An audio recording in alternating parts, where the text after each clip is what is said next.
Salam sejahtera dan selamat datang ke To My Channel. Sila subscribe dan like pada channel ini. Hari ini kita akan bincang latihan buku teks matematik KSSM tingkatan 5, iaitu latih kendiri 3.1b pada muka surat 84 hingga 85. Okey, mari kita mula. Soalan 1. Jadual di bawah menunjukkan sebahagian faedah bagi insurans kemalangan diri yang ditawarkan oleh syarikat insurans RST. Kelas 1 adalah pekerjaan dalam industri tidak berbahaya dan bekerja di dalam pejabat. Kelas 2 adalah pekerjaan yang melibatkan tugas-tugas bukan manual dalam industri separa bahaya. Kelas 3 adalah pekerjaan yang melibatkan tugas-tugas manual dan penggunaan peralatan atau mesin jentera. Pada pendapat anda, apakah yang menyebabkan bayaran premium bagi pekerjaan kelas 3 lebih tinggi berbanding dengan kelas 1 dan 2? Jika kita perhatikan maklumat di dalam jadual, premium tahunan mengikut pekerjaan bagi kelas ketiga adalah RM1,065.40, manakala premium tahunan mengikut pekerjaan kelas 1 dan 2 adalah RM364.75 sahaja. Ini adalah disebabkan oleh risiko mengalami kemalangan bagi pekerjaan kelas 3 adalah lebih tinggi berbanding dengan pekerjaan kelas 1 dan kelas 2. Soalan 2. Jadual di bawah menunjukkan kadar premium tahunan per RM1,000 nilai muka insurans hayat boleh baharu yang ditawarkan oleh sebuah syarikat insurans. Dengan nilai muka sebanyak RM120,000, soalan A, hitung premium tahunan bagi seorang lelaki berumur 29 tahun yang merokok dan yang tidak merokok. Jadi untuk menjawab soalan ini, kita akan gunakan rumus di sebelah kanan. Pertama sekali, kita kira premium tahunan bagi seorang lelaki berumur 29 tahun yang merokok. Nilai muka polisi adalah sebanyak RM120,000. Ia dibahagi dengan X, di mana X di sini adalah 1,000, di mana diberikan dalam soalan tadi bahawa kadar premium tahunan per 1,000 nilai muka. Ia didarab dengan kadar premium per RMX. Jadi kita rujuk jadual untuk lelaki berumur 29 tahun yang merupakan perokok, kadar premiumnya adalah 2.75. Jadi kita gantikan tiga maklumat ini ke dalam rumus, jawapannya adalah RM330. Kemudian kita kirakan premium tahunan lelaki berumur 29 tahun yang tidak merokok. Jadi dengan menggunakan rumus di sebelah kiri, kita boleh tentukan nilai mukanya, di mana nilai muka polisi yang diberikan dalam soalan adalah RM120,000.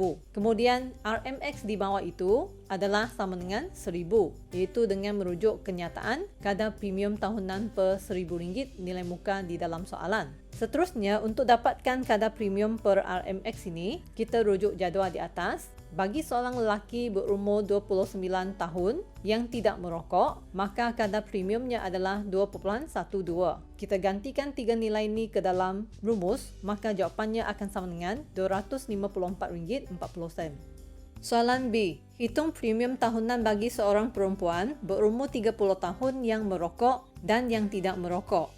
Pertama, kita akan hitung premium tahunan perempuan berumur 30 tahun yang merokok. Kita rujuk rumus di sebelah kanan. Pertama, kita boleh dapatkan nilai mukanya iaitu sebanyak RM120,000. RMX dalam rumus itu adalah sama dengan 1,000, seperti kenyataan yang diberikan dalam soalan iaitu kadar premium tahunan per RM1,000 nilai muka. Bagi kadar premium per RMX itu, kita kena rujuk jadual di atas, iaitu bagi seorang perempuan berumur 30 tahun yang merokok, kadar premiumnya adalah 1.46. Kita gantikan ketiga-tiga maklumat itu ke dalam rumus, maka jawapannya akan sama dengan RM175.20. Seterusnya, kita akan hitung premium tahunan perempuan 30 tahun yang tidak merokok dengan merujuk rumus di sebelah kiri. Sama dengan soalan tadi, nilai mukanya adalah sebanyak RM120,000 dan RMX di bawah adalah 1,000. Sekarang kita rujuk jadual di atas. Bagi seorang perempuan berumur 30 tahun yang tidak merokok, kadar premiumnya adalah 1.23. Maka kita gantikan tiga nilai ini ke dalam rumus, akan memberikan jawapan RM147.60. Soalan 3. Encik Jakri menetap di Semenanjung, Malaysia. Dia ingin membeli satu polisi insurans motor Dan berikut ialah maklumat kenderaan yang ingin diinsurансkannya, di mana jumlah yang ingin diinsurансkan adalah 85,000, umur kenderaan adalah 6 tahun, kapasiti enjin adalah 2,494 cc, NCD, iaitu klausa diskaun tanpa tuntutan adalah sebanyak 30%. Hitung premium kasar bagi polisi komprehensif, polisi pihak ketiga, kebakaran dan kecurian, dan polisi pihak ketiga berdasarkan jadual tarif motor 2015. Pertama sekali, kita akan hitung premium kasar bagi polisi komprehensif bagi Semenanjung Malaysia. Dengan merujuk kepada jadual di sebelah kanan atas, disebabkan kapasiti enjin Encik Jakri adalah 2,494 cc, maksudnya kita kena rujuk baris kapasiti enjin yang tidak melebihi 3,050 cc, di mana di Semenanjung Malaysia, bagi polisi komprehensif, bayaran bagi RM1,000 yang pertama yang dikenakan adalah sebanyak RM372.60. Maksudnya, bagi jumlah yang ingin diinsurансkan 85,000 itu, untuk RM1,000 yang pertama, bayaran yang dikenakan adalah sebanyak RM372.60. Kemudian masih ada baki yang perlu dibayar. Jadi kita buat pengiraan seperti sebelah kanan ini, iaitu 85,000 tolak dengan 1,000 yang sudah dibayar, bahagi dengan 1,000 akan dapat 84. Maksudnya terdapat 84 bahagian bagi RM1,000 baki. Maka kita darabkan 84 ini dengan kadarnya iaitu RM26. Kenapa ia didarab dengan RM26? Sila rujuk kenyataan di sebelah kanan atas. Bila kita nak kira premium asas polisi komprehensif bagi Semenanjung Malaysia, premium asas adalah sama dengan kadar bagi RM1,000 yang pertama tambah dengan RM26 bagi setiap RM1,000 atau sebahagian daripada itu bagi nilai yang melebihi RM1,000. Maka jawapannya akan sama dengan 2,184. Kemudian kita akan hitung premium asasnya, di mana jawapan bagi A ditambah dengan jawapan bagi B. Maksudnya RM372.60 tambah dengan RM2,184.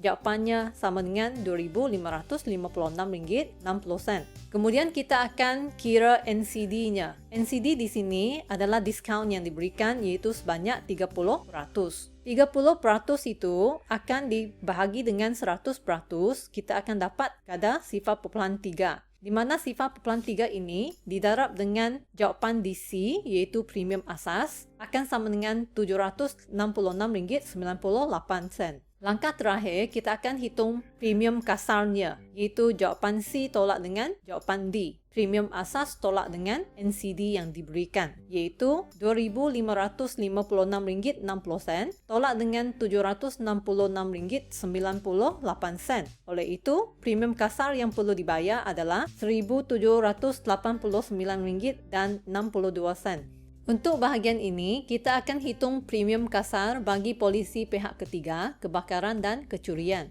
Dengan ini, kita kena rujuk jawapan dari polisi komprehensif di atas tadi, di mana kita perlu ambil premium asas bagi polisi komprehensif, iaitu RM2,556.60. Nilai premium asas polisi komprehensif ini perlu didarab dengan 75%. Sila rujuk nota di atas. Bagi polisi pihak ketiga, kebakaran dan kecurian, kadar premiumnya adalah 75% daripada premium asas polisi komprehensif. Oleh itu, 75% itu kita bahagi dengan 100% akan ditukarkan menjadi nombor perpuluhan 0.75. Jadi kita ambil 0.75 darab dengan RM2,556.60 akan dapat jawapan RM1,917.45 sebagai premium asas bagi polisi ini. Seterusnya kita kira NCD, iaitu diskaunnya sebanyak 30%. Jadi 30% itu kita bahagi dengan 100 akan dapat 0.3. 0.3 ini darab dengan nilai premium asas tadi RM1,917.45 akan dapat jawapan RM575.24. Maka premium kasar adalah sama dengan A tolak dengan B. Maksudnya premium asas tolak dengan NCD yang diberikan, iaitu RM1,917.45 tolak dengan RM575.24. Jawapannya adalah RM1,342.21.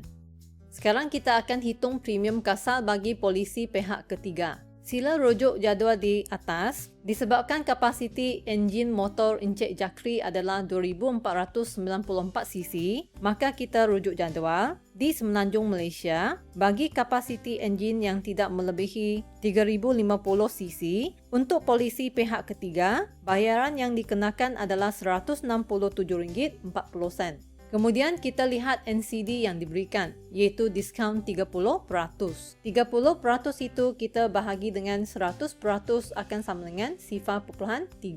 Maka kita ambil 0.3 darab dengan premium asas RM167.40 akan dapat diskaun sebanyak RM50.22. Seterusnya kita boleh hitung premium kasarnya, iaitu A tolak dengan B. Premium asas tolak dengan NCD 30%, iaitu RM167.40 tolak dengan RM50.22. Maka premium kasar yang dikenakan adalah RM117.18. Baiklah, perbincangan kita pada hari ini tamat di sini. Sekian, terima kasih.